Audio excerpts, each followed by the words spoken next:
Right now on WHAS11 News at noon, the latest courtroom debate in the Crystal Rogers case. Why Brooks Houck's fighting for a separate trial despite efforts to combine his with two others. The state of Texas hit by Hurricane Beryl over the last few hours. The impact that storm could have on us here right in Kentuckiana. And later, a controversial vending machine company is in the line of fire. Why some stores have removed this product altogether.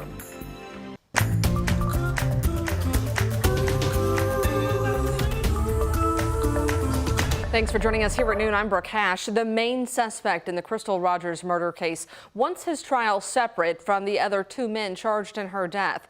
Brooks Houck's attorney addressed it in a Nelson County courtroom this morning, fighting efforts by the prosecutors to combine all three into one trial. Brian Butler said Houck will not receive a fair trial if combined with Joseph Lawson and his father, Steve Lawson, both of whom he believes were coerced by police to incriminate Houck in Crystal's murder. Butler pointed to past police interviews, arguing Steve Lawson's story has changed over the years, that he is untruthful and would say anything to police to get out of jail. There's also the possibility of Lawson not testifying during trial, leaving only his past comments to be judged by a jury with no cross-examination. Butler argued if there is a joint trial and conviction, he believes everyone will be back in court in 2 years when an appeal is won. The judge saying he would not make any decision this morning. Crystal Rogers was a Bardstown mother of 5 who went missing 9 years ago this month. Brooks Houck, her former boyfriend, is the main suspect charged with her murder and tampering with physical evidence in her death. Both Steve and Joseph Lawson are charged with conspiracy to commit murder and tampering with physical evidence. And a look at the upcoming court dates in this case. Joseph Lawson is expected in court on July 18th for a status conference. Steve Lawson has a court date set for August 8th, where he is expected to clarify for the judge if he wants to use or exclude interviews between himself and police. We have followed this case for the past 9 years since that Bardstown mom went missing. You can find a full timeline of events on WHAS11.com. Just click on the Focus Investigation tab on our homepage. An LMPD detective who crashed his unmarked police car in Bullitt County last month will appear in court this afternoon. Detective Timothy Davis was arrested 2 weeks ago by his own department. Police said on May 18th he was behind the wheel of his unmarked cruiser when he blew through a stop sign and crashed into 2 trailers belonging to Tailored Renovations, a remodeling business in Mount Washington. Surveillance video from that business showed a man getting out of his car after that crash and walking around assessing the damage.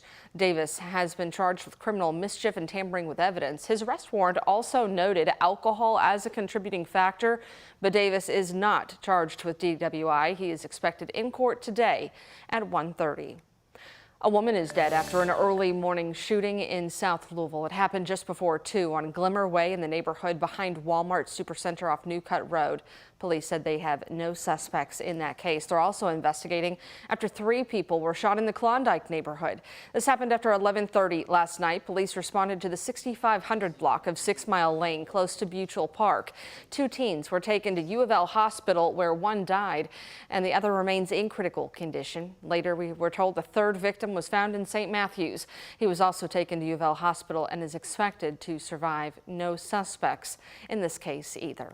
Police are looking for the driver responsible for killing a woman in the late night hit and run.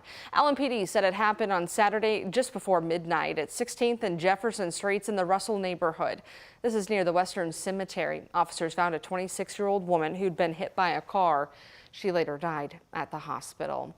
LMPD believes the person responsible was driving a white sedan, possibly a Mazda, and headed south on 16th Street after leaving the scene. So anyone with information is urged to call that anonymous tip line 574-LMPD. You can also use the online portal. Mosquitoes have just tested positive for West Nile virus here in Jefferson County.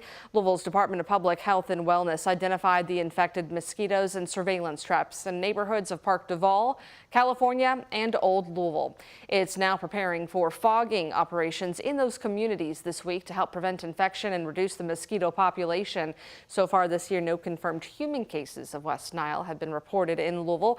In most instances, more people affected either show no symptoms or relatively mild symptoms. Less than 1% can develop more serious illnesses. And it is 12:03 as we take a live look outside. Sunshine-filled afternoon so far on your Monday and looking to stay pretty warm throughout the week, Sam. Yeah, that's right here, Brooke. We're going to be hitting the 90s again today.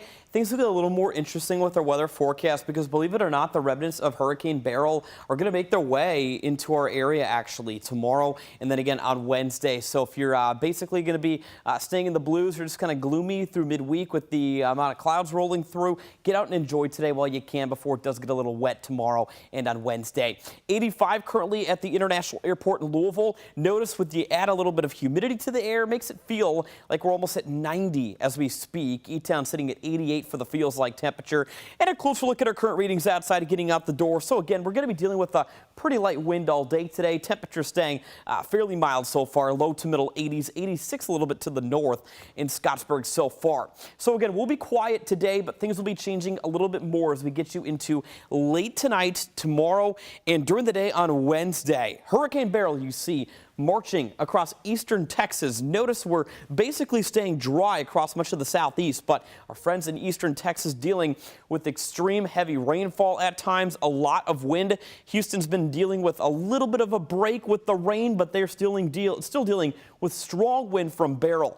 Take a look at the track. It's going to be meandering up the Mississippi Valley and continuing to make its way towards Kentuckiana as we get you into tomorrow and Wednesday. I'll let you know if severe weather is a possibility with the remnants of Beryl into midweek. Stick around for that full forecast. Sam, thank you. People around Kentucky are still cleaning up after 2 tornadoes touched down on the 4th of July. The National Weather Service confirmed an EF1 tornado in the Parkland neighborhood. But as you might know, no tornado sirens ever sounded. Mayor Craig Greenberg said the city's siren system is triggered once the National Weather Service puts out a tornado warning. But one was not issued for Louisville that day. The NWS said the line of storms that came through Thursday were not considered by its standards strong enough to produce a tornado. There is some hesitancy on our part to issue for all of these little circulations. If we issued a tornado warning for every single one of those, you guys, the public would just ignore any of our warnings. So we have to try to focus on the more intense things that we see before we issue a tornado warning because we want the public to take those seriously.